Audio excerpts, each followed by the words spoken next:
Our speakers for the day. Oh, thanks to Allison for turning on the recording. As far as the recording goes, our intention here is to record all of the presentations, and then we'll turn the recording off after presentations before Q&A so everyone can feel as free as possible to ask questions, and our presenters can also feel as free as possible to respond to those questions. And then this recording will be available afterwards, and we'll talk about how you can get to it, but it'll be on our website so that people who aren't able to show up at the given time that we're able to put on the presentation can also benefit from the information that we're providing. That's the announcement about recording. Let me introduce everyone, especially anyone who's new to Co-op Innovation Network. We have a great webinar today, and so I'm going to keep it real short on the front end because I know we have a lot of good content, and I also love to save time for Q&A at the end. But in the simplest terms, Co-op Innovation Network is an organization that is creating a network of co-op leaders to share information about innovations that we can use to make our co-ops better and to make the lives of our members better. So that's what we're trying to do. One of our initiatives is this Ideas for Innovation webinar series. This particular webinar, titled Creatively Driving Innovation, is about how co-ops are encouraging the adoption of electric vehicles. This is the first webinar of 2026, but we're on a cadence of about one webinar every 6 weeks or so. So stay tuned. If you're not already signed up on our mailing list, we'll show you information at the end of the webinar about how to get to our website, how to get on the mailing list. You can also follow us on LinkedIn and keep tabs on when the next webinar is and what the topic is for that. Yeah, Allison, did I miss anything for intro there? No, think you're good. Well, other than to say, hi, my name's Ted Compton. I'm the co-director of Co-op Innovation Network, and you can see Allison Miles. She is our other co-director. And then let me jump in to to our first presentation and to our speakers. I'm going to start off with Dan Rogers. Dan Rogers is the manager of energy services at Missoula Electric Cooperative. And today, Dan's going to talk about two EV related programs that they offer at MEC. The first program is the Borrow and Bolt EV loan program, and the second is MEC's Recharge EV charging program. Dan, go ahead and give us a little introduction to yourself and maybe to your co-op, and then give Allison the go ahead and she can jump into the slides. Sure. Yeah, so like you said, Dan Rogers, Missoula Electric Co-op. If you haven't been to Missoula, Montana, what I like to tell people is if you look at the western part of Montana, it looks like a face. We're basically where the eye is. We serve Missoula County, which is one of the bigger counties in the state. And then the six adjacent counties that touch Missoula County, we dip into those as well. We serve about 13,500 members. So not huge. We are the third biggest co-op in the state of Montana. So it kind of just tells you how sparse the population in Montana is. And we have about 17,500 meters.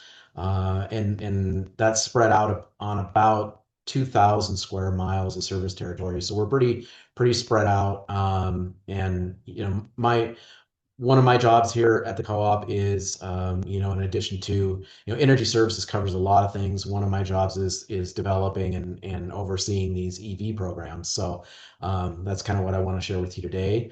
If we can go to the next slide. So the first program I wanted to talk about is our Borrow and Bolt program. Kind of a little play on words because the EV that we purchased for this program is a Chevy Bolt.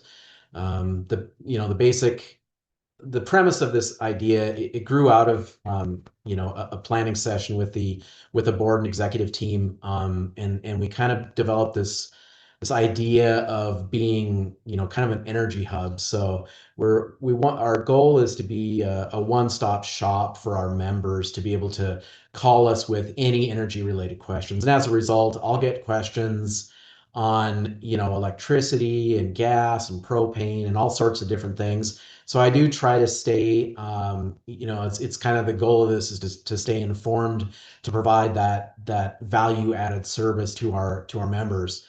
And so this, is also kind of one of those value added services. We wanted to be able to give our members the ability to do an extended test drive. When you go and try a car at a car lot, you might get to drive it for half an hour if you're lucky. Sometimes if you know somebody or if you put a deposit down or something, you might be able to take it overnight. This is actually up to 7 days. And there's a charger included in the car. So, if people needed to, they could do a little bit of charging at home. So they can try that out. They can really live with the vehicle for a full week. We've had quite a few members take advantage of it. Some have really put some miles on the car, and really you can tell that they've really tried it out. Um, and kind of a big thing with these kind of programs is, co-ops are electric co-ops are kind of in an interesting space because most of our members don't think about us until they get their bill in the mail, and they lots of times won't even call us unless their bill is unusually high. So this kind of served as a member engagement tool as well, and it's a nice way to connect with members. In addition to loaning this out, we try to take it as many places as we can. So when we have, our annual meeting or we're doing anything that's public facing, we try to take it, and then, it helps start the conversation. We had the wrap done on it just to kind of make it stand out a little bit more. And one of the things that we put on there is fueled by hydropower, and that's because, we buy all of our electricity is through Bonneville Power Administration, and their majority of their energy is coming from hydro. So we thought that was kind of fun.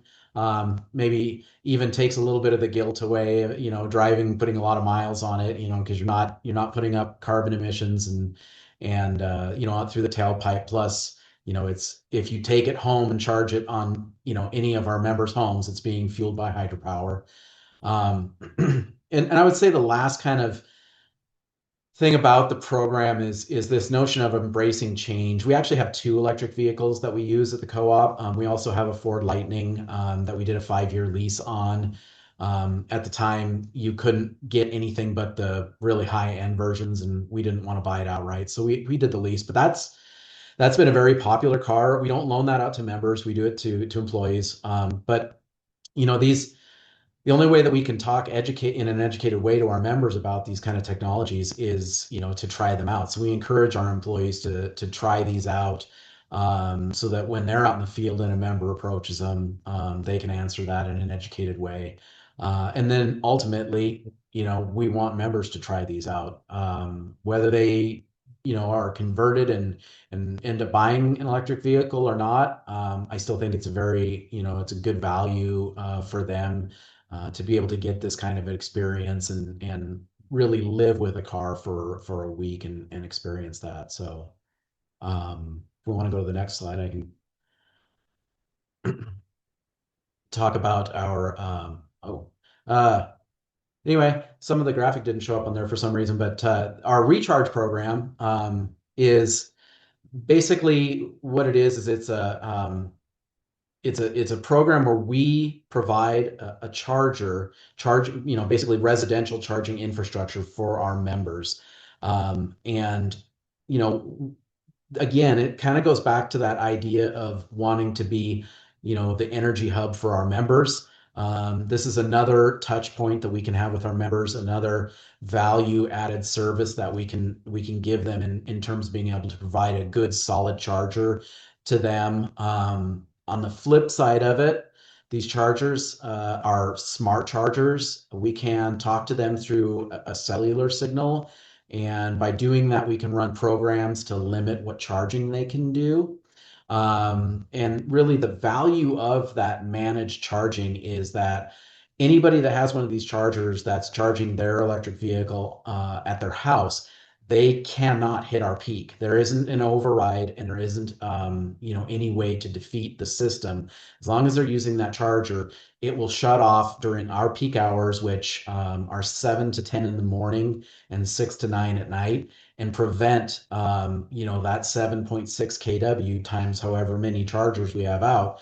That is off of our peak, and we can basically divvy that up to new loads that come on the lines, or if everything stayed static, we could reduce our wholesale power bill with our power provider. The reason that's possible is because like I said, these smart chargers, they also have built-in metering that's revenue grade, so we're able to actually get really good data off of them, and then we can split those out and bill them at a separate rate. So everybody that participates in this program, they get a 2 cent discount for all of those kilowatt hours that they use for charging. And then kind of the other probably question that most people have on this is, what does it cost? We charge $4.99 up front, or you can do it as a lease month to month for $19 a month. But where we see all the benefit is, by having all of this charging not hitting our peak, it saves a significant amount, per charger on our wholesale power bill. And so then that benefits the member that's participating, but it also benefits all the members through, us trying to reduce costs wherever we can. So those are the two programs that I have, and happy to take questions at the end, and we can discuss more. Yeah, awesome, Dan. Thank you for sharing that with us. To the participants, you're welcome to put questions in the chat. I think Allison mentioned that. You're also welcome to just raise your hand when we get to the end, and we can ask questions of all of the presenters. But we got two more presenters, so you may want to jot down your questions just in case you have different ones that come up for our other presenters. We're going to move on now to Alantha Garrison. She is the Energy Use Advisor at Gunnison County Electric Association. Alantha, I'm going to let you talk a little bit more about your role and your co-op, but I'm going to let the attendees know that your presentation is going to be focused on GCEA's EV programs, including rebates and time of use rate, and share how these programs complement each other and why GCEA loves the programs. So over to you, Alantha. All right, so I'm Alantha Garrison. I'm the Energy Use Advisor. So my role here has a lot of different components to it. I mainly work with members on understanding their bills and making energy choices to bring down the costs of their bills, but I also process the rebates, which of course help our members to save money on operating use. But we do have a big focus on beneficial electrification. So we are focused on increasing kilowatt hour sales. Programs, of course, like EVs, used electric vehicle rebates, EV charger rebates, directly help us to increase our load, and a lot of education that goes along with how members are using their energy to help manage their usage, to keep their bills down, and also to help GCEA keep our demand charges down in the long term. So, next slide, please. Here's an overview of our co-op. So I like the graphic over there on the left. We've got about 9,000 members, just under 12,000 meters, and we have about 1,000 miles of line. A little over 50% of that is underground. So we're a resort-based community, but we do have a pretty diverse demographic of members who are, in the Crested Butte area, which has is a ski area, and then a lot of ranching community. So we're heavily residential. We do have some commercial, very, very few high loads, but of course we're a nonprofit member-owned rural electric cooperative. And our membership is pretty highly educated. So we have a lot of members that are super passionate about the environment. They're aware of energy efficiency and beneficial electrification and what they can do to help bring emissions down in our area. Next slide, please. Hey, Alantha, let me tap the brakes for just a second. I got a text message that that some people aren't seeing the slides.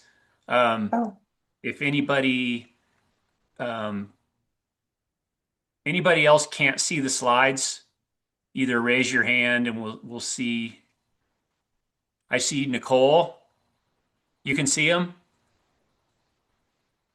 Okay, and I got a chat that they can see them. So it was Joe who texted me. Joe, maybe log off and log back on, and hopefully we'll get you back on the visual. Sorry, Alantha. no worries. Okay, go right ahead. Okay. So why do we love electric vehicles? Well, as mentioned, it helps our co-op increase our kilowatt hour sales, which does help to reduce our rate pressure. As Dan had mentioned, it's also a great member engagement tool, and it helps to enhance our credibility as a progressive co-op and utility. We've had an EV program starting with electric vehicle chargers going all the way back to 2015. So we have been promoting electric vehicle use and charging for about 11 years now. Next slide, please. So some of our programs include also an EV loaner program. You can see one of our vehicles there with the branding on it, GCEA leading the charge. And you can see one of our EV charging stations. One of the nice things about our co-op territory is that it is pretty rural.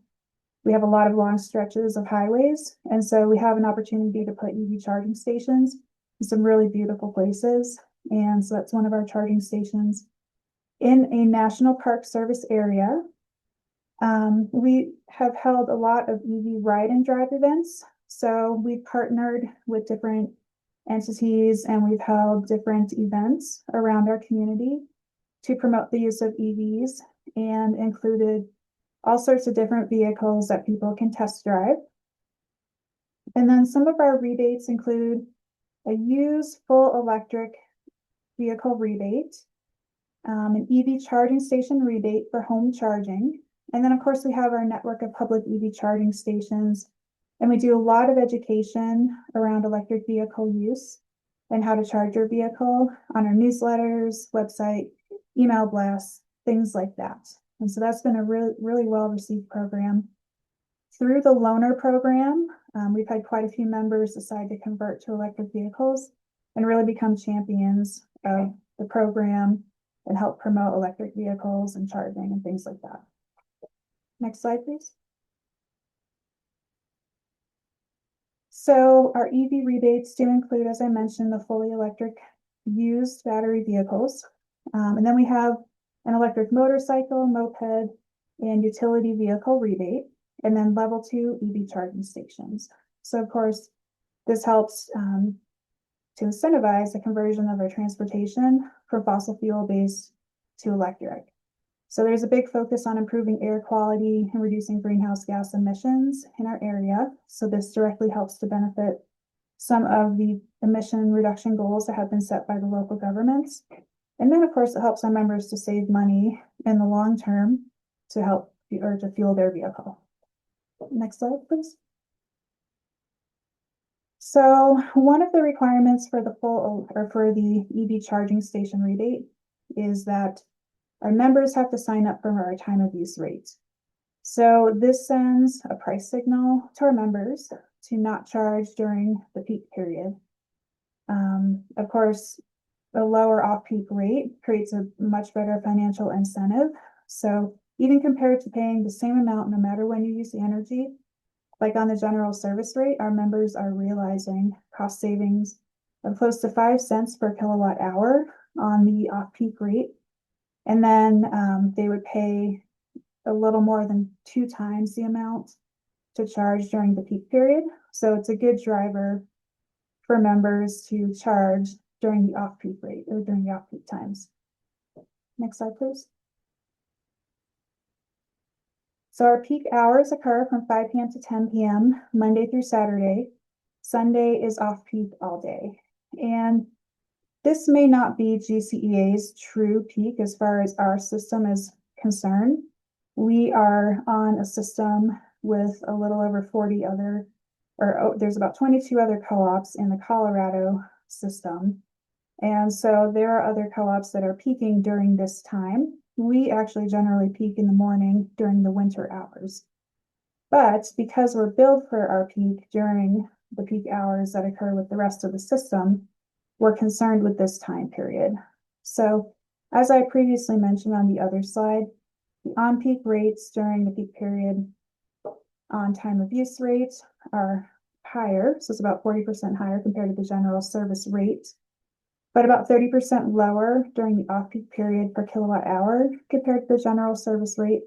So there can be, of course, some issues with charging during the peak period, but if you can accomplish all of your charging during the off-peak period, then the cost savings are pretty good. And we have a little graphic down there, don't be peaky. So we encourage our members to shift their usage to off-peak times, to stagger the use of high energy items during the peak period, and save by not using energy as much as they can, so conservation. Next slide, please. So on our time of use rate, we also do have a demand component. And the demand component is actually collected on all of our accounts. And so the way that the demand charge works is that on all member accounts, we collect a demand charge for the highest peak demand that occurs during the monthly billing cycle. It's just a 1 hour period, but our members do have to be aware that from 5 p.m. to 9 p.m. Monday through Saturday, if they use a lot of electricity at 1 hour, it's going to cost them. However, the incentive on the time of use rate is that the cost per kilowatt hour or per kilowatt is 50% lower than the general service rate. So we're starting out with just $1 per kilowatt. We just implemented this demand charge as a new fee starting on January 1st, but it's 50 cents per kilowatt on our time of use rate.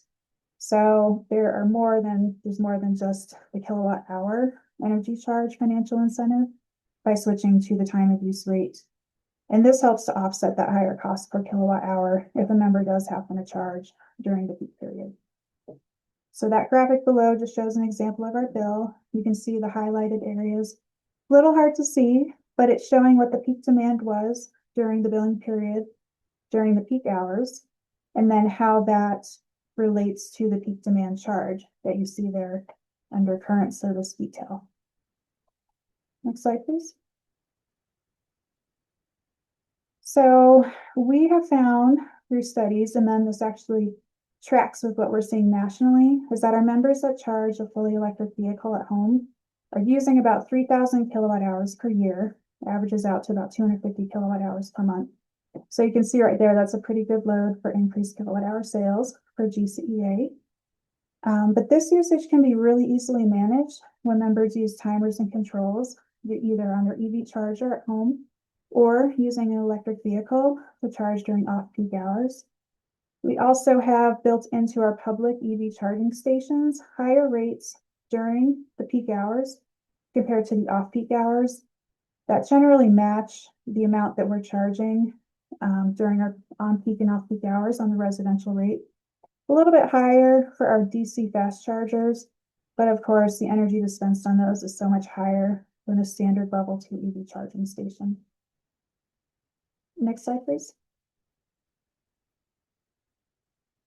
And so we have found that you could save, a member on average can save about $150 per year by charging their electric vehicle when they're on the time of use rate and they only charge during off-peak periods compared to our general service rate. So that's really where the cost savings come into play, is making sure you're charging only during the peak or the off-peak period. And then as far as demand charges are concerned, we're finding that our members are saving about $43 per year on the peak demand charges during that peak period when they're on the residential time of use rate, and about $86 per year if they avoid charging during that peak period. Next slide, please. And that's all that I have. That's just a picture of me performing an energy evaluation with a member using an infrared camera to look for where they have some, or possibly have some areas that they can improve in their house, do some air sealing or perhaps adding some insulation. That's my contact information. If anyone has any questions, I'm happy to answer them during the Q&A. Thanks very much, Alantha. I thought you were flying a drone in that house. Looks like it. All right. So yeah, jot down your questions for Alantha. Some really interesting stuff from Gunnison County there. We'll move on to our last presentation given by Travis Bodie. Travis Bodie is the manager of economic development for Surrey Yadkin Electric Membership Cooperative or Electric Membership Corporation. Sorry, Travis. I'm going to let you give us a little bit more info about Surrey Yadkin, and I'm going to tell everyone about Travis's presentation. It's going to be a little bit different. It's not exactly an EV presentation, but it kind of is an EV presentation, and he's going to present to us on electric transport refrigeration unit technology. And this technology focuses on electrifying climate sensitive loads during certain stages of the transportation cycle. So it's not exactly an electric vehicle, but it relates to the topic of beneficial electrification, specifically within the transportation sector. And it highlights a creative way that co-ops are implementing new solutions. So take it over, Travis. All right. Thank you, Ted. Hopefully everyone can hear me. Yes, sir. Appreciate the opportunity to present. So as Ted said, Travis Bodie, Surrey Yadkin Electric, been here since 1995. They still let me hang around for some reason.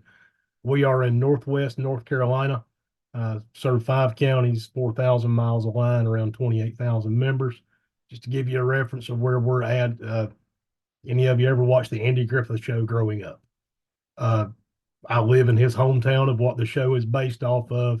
Mount Airy, North Carolina is Mayberry, and that's where I live at and one of the areas we serve. So that's our little claim to fame, or one of them, but we're about an hour and 10 minutes north of Charlotte on the Virginia border. So if you want to go ahead and go over to the next slide, you've done a great job with the intro there. So as Ted mentioned, it's not a traditional EV. It's more of a beneficial electrification in the right market, right conditions. So it's an acronym. We all need one more.